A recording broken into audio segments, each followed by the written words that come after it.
오늘 우리에게 주시는 하나님 말씀, 신약 성경 로마서 1장 8절부터 17절까지의 말씀입니다.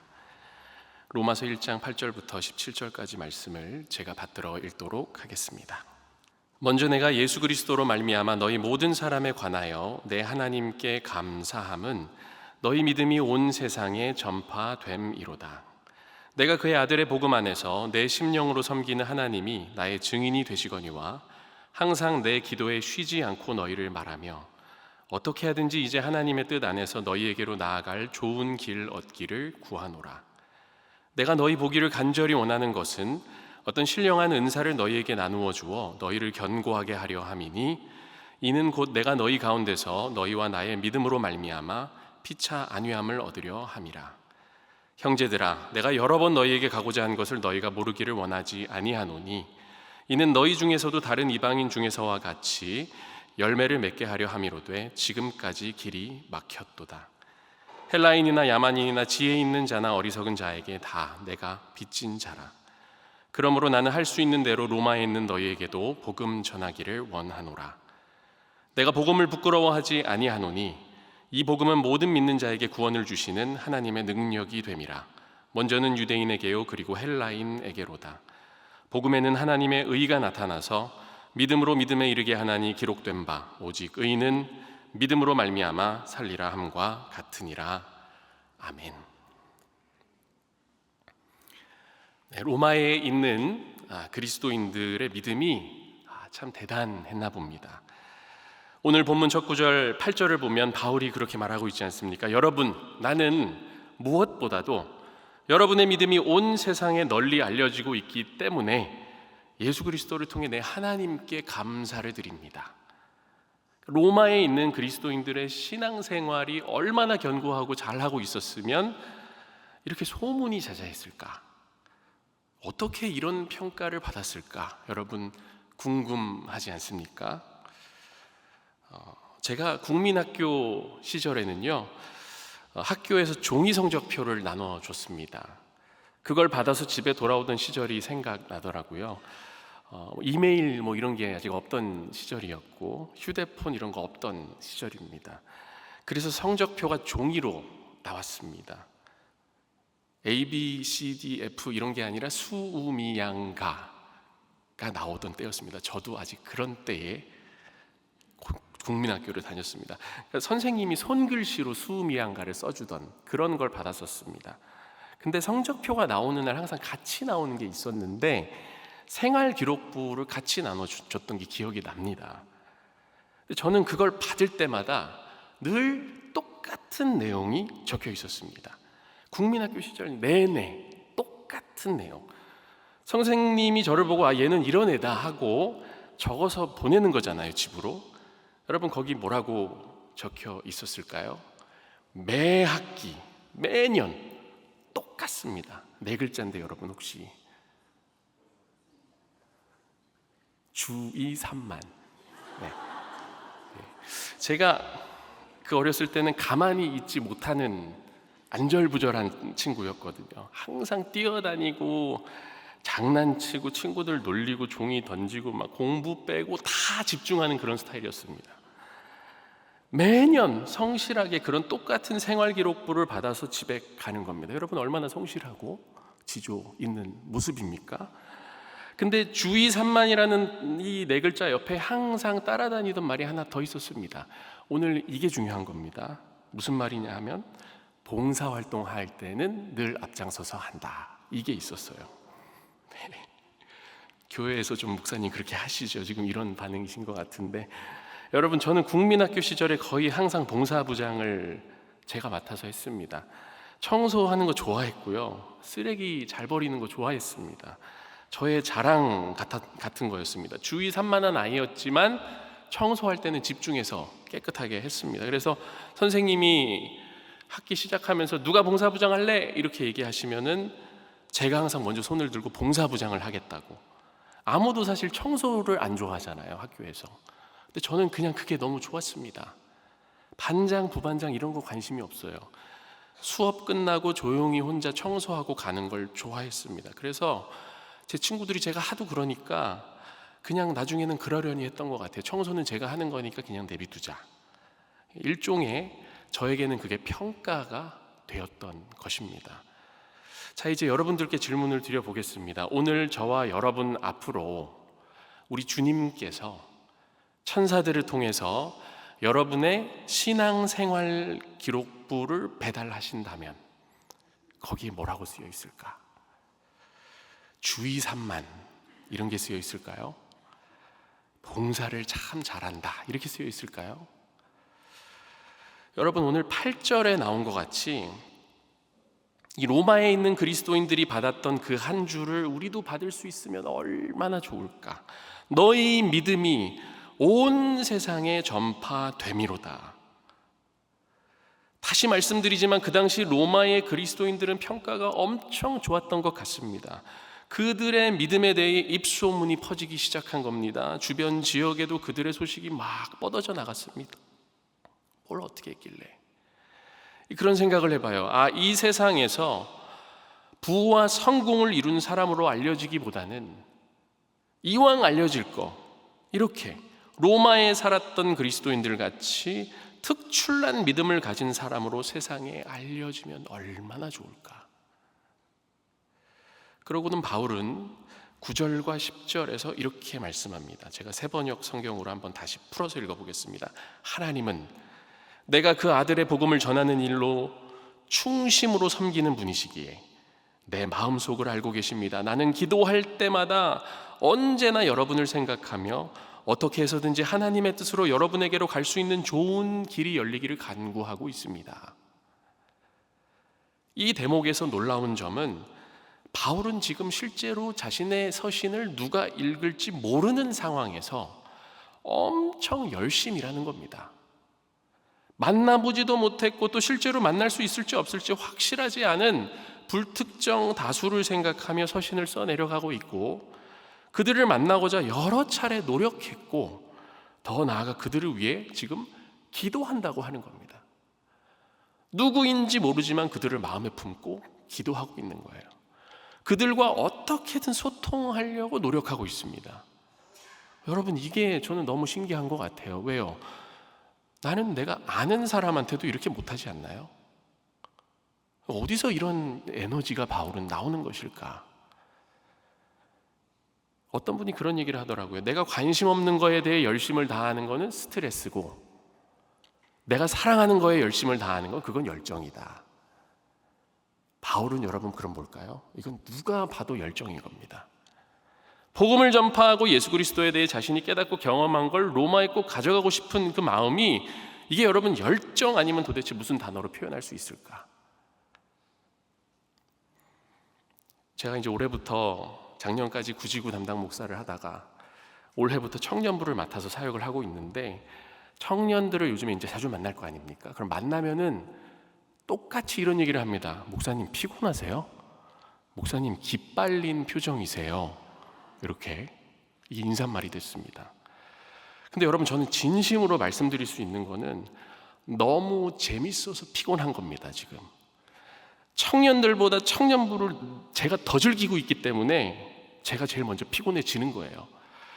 사역하고 집에 들어와가지고 인스타그램이라고 SNS에서 청년들이랑 거기서 또 대화를 하고 노니까 제가 그런 걸 좋아하니까 스트레스는 1도 없는 겁니다. 이게 몇몇 청년들은 실제로 엄청 기가 빨리는 청년들이 있긴 있어요. 근데 이제 그런 청년들을 제외하면 전반적으로는 이게 너무 행복하고 즐거운 사역인 겁니다.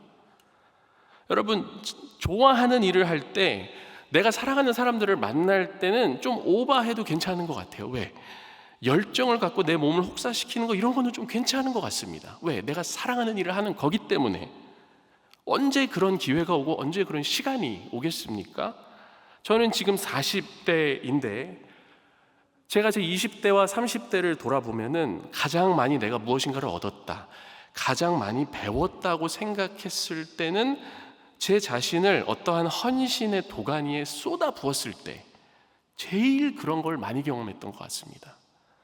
가장 시간이 없을 때 하나님께 시간을 드린다, 거기서 뭔가 가장 많이 얻었고요. 가장 주머니 사정이 어려울 때 하나님께 계산 없이 드릴 때 거기서 뭔가 열매 맺음을 많이 경험했습니다.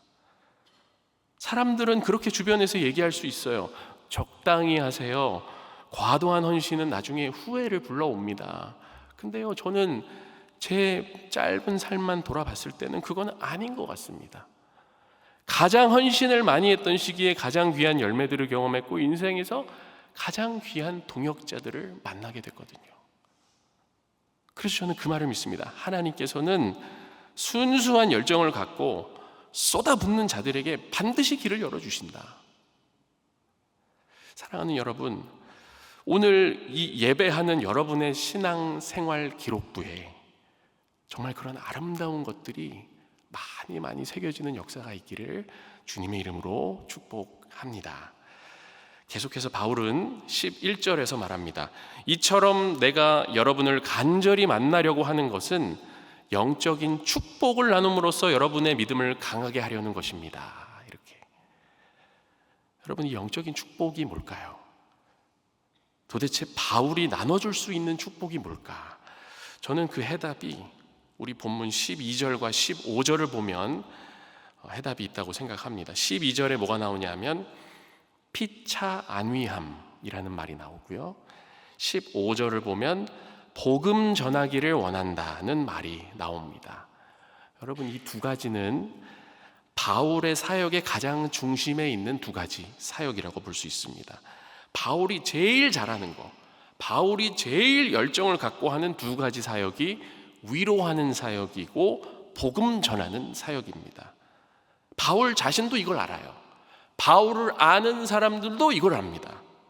바울이라는 사람을 생각하면 딱 이 두 단어밖에 사실 없어요. 위로하는 사역, 그리고 복음 전하는 사역. 하나씩 볼 필요가 있는데, 먼저 여러분, 위로. 여기서 말하는 위로는요, 일방적인 한 사람이 다른 사람에게 하는 일방적인 위로가 아닙니다. 여기는 위로긴 위로인데 쌍방이라는 겁니다. 오늘날의 관점에서 봤을 때는 이게 선교사와 교회의 관계라고 생각하시면 됩니다.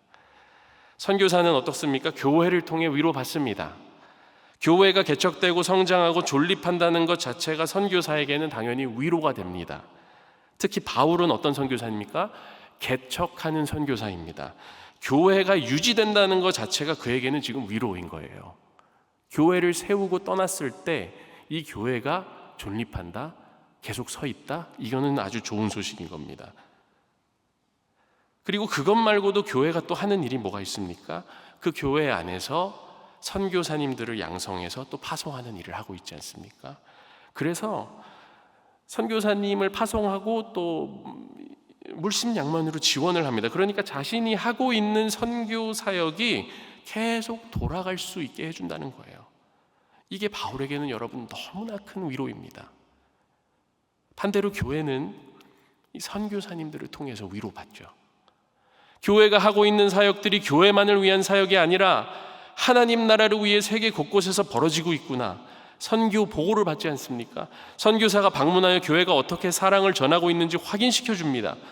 더 나아가 바울은 선교사이면서 동시에 당대 가장 뛰어난 신학자이자 가장 노련한 복음 전도자요, 가장 다이내믹한 스토리를 갖고 있는 사도 아니겠습니까? 그러니 그런 사람이 존재한다는 사실만으로도 사실 교회는 위로를 받는 거예요. 그런 사람이 온갖 고난과 핍박을 이겨내면서 세상 어딘가에서 복음을 전하며 지금 살아가고 있다는 것, 이 사실 자체가 얼마나 위로가 되겠습니까? 여러분, 이게 바로 피차 안위함이라는 말에 들어가 있는 의미입니다. 쌍방의 위로, 이게 축복이라는 겁니다. 바울은 그 축복을 로마에 있는 교회와 지금 공유하고 싶다고 편지에 쓰는 겁니다. 다음으로 바울이 나눠줄 수 있는 그 두 번째 축복이 뭘까? 이거 복음 전하는 것이시잖아요. 근데 조금만 생각을 해보면 이거 조금 이상한 겁니다. 여러분, 왜냐하면 로마에 있는 그리스도인들은 지금 세상 사람들에게 칭찬을 받는 신앙생활을 하고 있다고 우리가 좀 전에 8절에서 봤잖아요. 믿음이 대단하다, 소문이 좋습니다. 그럼 이처럼 믿음이 좋고 신앙생활 잘하는 성도들에게 왜 바울은 또 복음을 전하고 싶어 할까? 여기서 이제 우리는 물음표가 생겨야 되는 거죠. 그리고 이 주제가 사실 바울 서신의 여러 가지 난제들 중 학자들이 참 풀기 어려워하는 난제입니다. 학자들 안에서 의견이 좀 분분하는 영역이기도 합니다. 그래서 저도 이 부분을 그냥 제 개인적으로 좀 고민을 해보게 됐습니다. 바울이 왜 이렇게 얘기를 할까? 왜 바울은 이미 복음이 들어간 로마 교회에 다시 복음을 들고 들어가고 싶다고 말하는 걸까? 그런 생각을 하게 됐습니다. 이렇게 설명을 해볼게요. 저는 모태신앙입니다. 아기 때부터 그래도 지금까지 교회를 빼먹은 적은 없으니까 짧은 신앙생활 기간은 아니라고 생각합니다. 근데 실제로 예수 그리스도를 내 구주로 받아들이고 성령 체험을 통해 회개로 나아가고 뭔가 신앙의 확신을 경험한 건 제가 고등학교 2학년 때 그런 인격적인 만남을 통해 그리스도를 경험했습니다. 자, 그러면 지금까지 제가 신앙적으로 가장 뜨거웠던 시기는 언제일까? 바로 이때입니다. 그 순간입니다.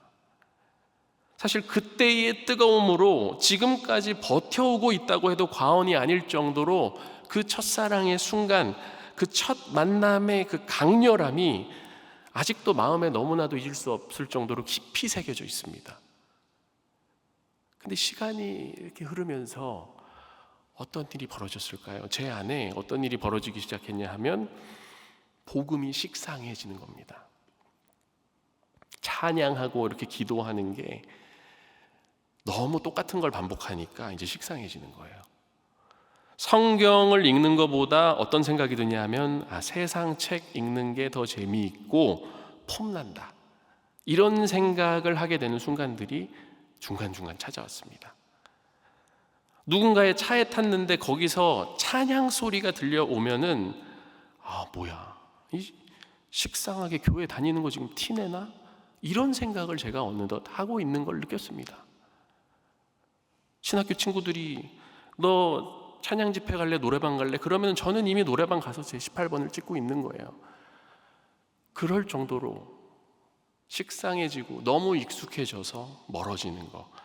그러다 여러분 어떤 생각을 하게 됐냐면 어느 날 어쩌면 복음이 가장 필요한 사람은 나같이 이미 교회 안에 있는 사람들일 수도 있겠다. 나 같은 사람이 생각보다 많을지도 모르겠다. 복음은 매일 내 안에서 새로워져야 하는 건데 교회에 있으면 내 영적인 상태가 정말 둔해질 수 있구나. 여러분, 사탄은 교회 안에 있는 사람들을 잠재우는 역할을 합니다. 이게 매일매일 그걸 엄청 노력을 하죠. 근데 반대로 성령께서는 무슨 일을 하십니까? 매일매일 우리를 깨우시기를 원하는 거예요. 복음을 새롭게 하시는 역할을 성령께서는 하십니다. 오랫동안 교회 생활을 했어도 복음에 무지하고 십자가 얘기 들으면 너무 식상하고 예수 그리스도께서 우리를 위해 하신 일에 대해 무감각해지고 영적인 일 앞에서 별 생각이 없고 성경에 무지하고 기도는 겉으로만 하고 성령 충만한 삶과는 거리가 멀구나. 이게 지금 나의 상태구나. 여러분, 이런 시간이 지속되면 이제 이게 나중에 어떻게 될까요? 교회 다니는 사람들이 예수님 이름 더 부끄러워지는 지경에 이르는 겁니다. 교회 안에 있는 분들이 복음 때문에 막 기뻐하고 춤추는 게 아니라 복음 앞에서 체면을 차리기 시작합니다. 여러분, 세상 사람들이 예수 이름 거부하고 저기 이단 사이비만 예수 이름 싫어하는 게 아니에요. 잘 들여다보면 교회 안에 예수 이름 식상하게 생각하고 예수 이름 들으면 막 알레르기 반응 보이면서 거북한 티 내고 예수 이름 전하자고 하면은 수줍은 척하면서 도망가는 사람들이 교회 안에 다 모여 있는 겁니다. 그런 사람들도 있어요. 다 들어본 거예요. 저 다 아는 겁니다. 그러니까 바울은 여러분 사역을 하다가 보니까 이제 어떤 사람들이 눈에 들어오는 거냐 하면 이런 사람들이 눈에 들어오는 거예요. 그의 사역이 후반부로 갈수록 개척지들을 거듭 방문해보고 교회를 이곳저곳 다시 다녀보니까 선교하고 개척하는 사역 너무 중요하지만 한 교회 한 교회를 복음 안에서 바르게 견고하게 세우는 사역이 얼마나 중요한지 깨닫기 시작하는 겁니다. 그래서 말하는 겁니다. 그러므로 나는 할 수 있는 대로 로마에 있는 너희에게도 복음 전하기를 원하노라.